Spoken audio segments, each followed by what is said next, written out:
The 49ers just got amazing news, but it does potentially come at a cost. I'm excited to talk to you about that cost and about that amazing news in this video. Hit subscribe for daily 49ers content, but Liam Cohen, as you probably know by now, is officially a Jag. Pete Carroll is almost officially a Raider, and that makes Robert Salah almost officially a Niner. Let's go. That's positive news. I'm still hyped on that. I haven't gotten off of that train yet. I'm still super pumped about that reality. Yes, there are some drawbacks that we're going to get to in just a second here, but overall, I think this is a great move and I'm positive on it. The obvious worry for the 49ers with Robert Salah all along has been longevity. The 49ers really need a long-term defensive coordinator option, and going for Robert Salah does mean that you're pretty much guaranteeing you're not going to get one. And is that a concern for you? Of course it is. I've seen you guys all over the comments on this particular issue. He got a lot of opportunities for head coach this season. He got a lot of interviews for head coach this offseason, and he will get more. Should the 49ers be worrying about that potential problem in the future? One person, Danny G, feels that we need to focus more on the present. And I actually really appreciate where he's coming from. Control what you can control. Salah is the best candidate for the job, so they can't overcomplicate this. Maybe he's gone in a year or two or three. Who knows? They need his acumen and leadership right now. That's what they do. That's what they do know. Firstly, where are you at on that? Let me know in the comments how you feel about that. But I think this is an incredibly strong point. And while I do have concerns about what the 49ers are going to do about DC down the line, this is a completely fair point. And we've had some homegrown talent in the past. And so there's also an opportunity to see who does Robert Salah bring in with him, and is there a successor potentially in that group?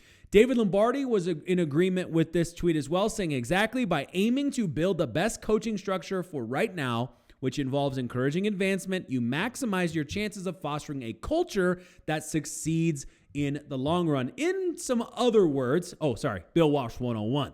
Got to give credit where credit's due. But in other words, what David Lombardi is kind of saying here is if you take a guy like Salah, bring him in here and say, we want to be the platform that you build off of to get back into the head coaching search.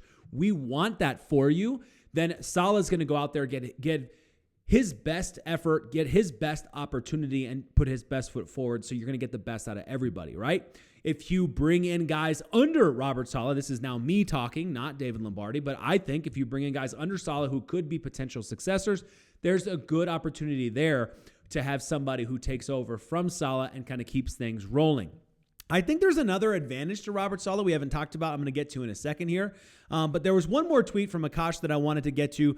Pretty good little start to the offseason for the 49ers if they indeed hire Robert Salah as their DC and go external for their special teams coordinator position, not hiring Nick Sorensen. 49ers need to improve their defensive personnel, but having a familiar face at DC provides some stability. And I want to talk about that personnel issue for a second, because I'm 100% with you. I believe that the big issue for the 49ers this season wasn't Nick Sorensen, although I do think Nick Sorensen for sure did not do enough to get the best out of his players. So that goes without saying. I do think the biggest issue this season was we were slow. We were old. We looked old and slow at times. And the 49ers need to have some more young and fast, more Malik Mustafas. And I don't mean that in the literal sense, like we need more guys who can just run 100 miles an hour and potentially miss a tackle. We've seen plenty of that over the years. We don't need necessarily more of that.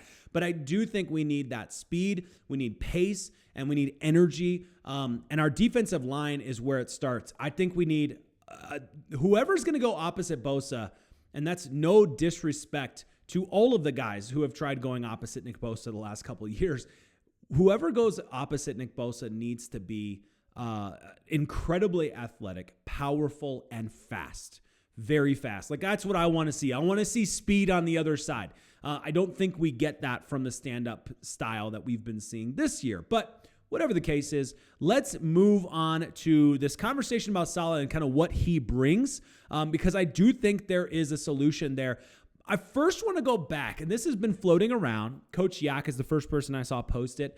Going back to what Robert Salah said this season before we played against the Jets, and just to show kind of like how he feels about the organization and what that I think that points to in terms of what he can do. And then we'll get to some players as well. First off, it's a special place. Getting my first opportunity as a coordinator,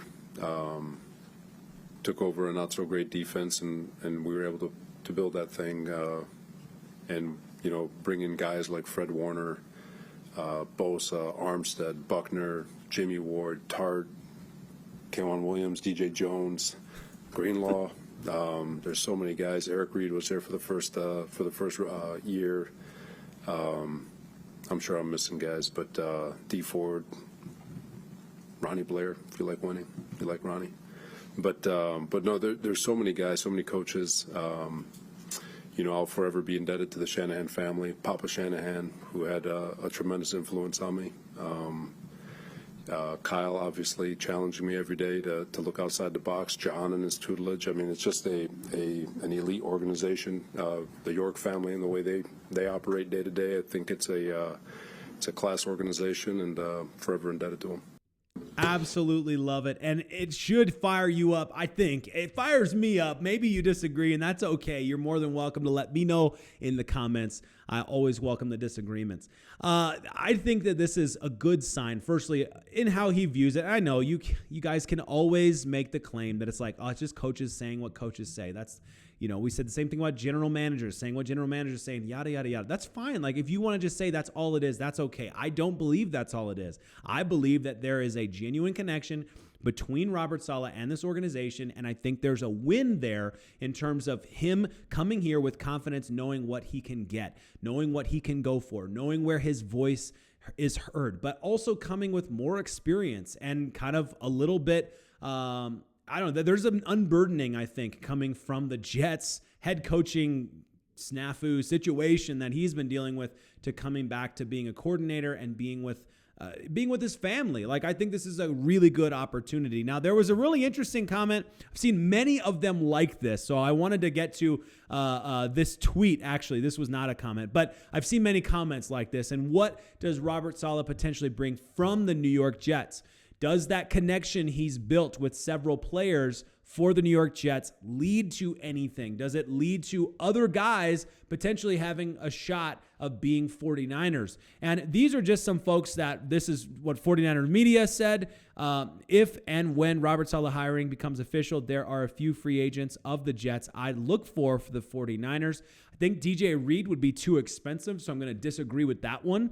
And I think that we're okay at cornerback. I think we need a veteran. We definitely need to find a free agent cornerback to fill in the gaps, but I also think we have the opportunity to shoot for more of a rookie as well in addition to that. So I think we can get what we need in depth pretty reasonably in free agency and at during the draft. So that's my gut. But you let me know what you think, of course.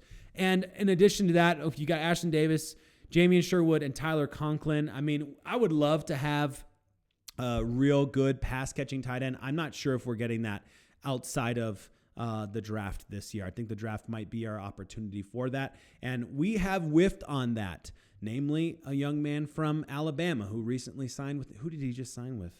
Another team. But anyway, I'm digressing. The point being, I do think there is a potential benefit of having a coach from another team who has relationships with other players. There's a shot there that you might get somebody you wouldn't have gotten otherwise because of that. So comment below who you from the Jets roster, who would you want? And it has to be reasonable. So you can't say like a Sauce Gardner or something like that. It has to be a reasonable take. I look forward to seeing what you have to say about that one. Look, if in case you forgot, I just put all the top 75 PFF free agents in their ranking, plus DJ Jones, because, and there's a whole list of guys out there that the 49ers should also be considering. In tomorrow's video, I'm going to talk a little more specifically about the exact needs I see the 49ers have, and I think this list will probably be even more valuable in that conversation. So come back tomorrow for that one. Until then, I look forward to seeing what you have to say in the comments, and I appreciate you and hope that this Friday night is fantastic and leads to a great weekend for you. Thank you so much.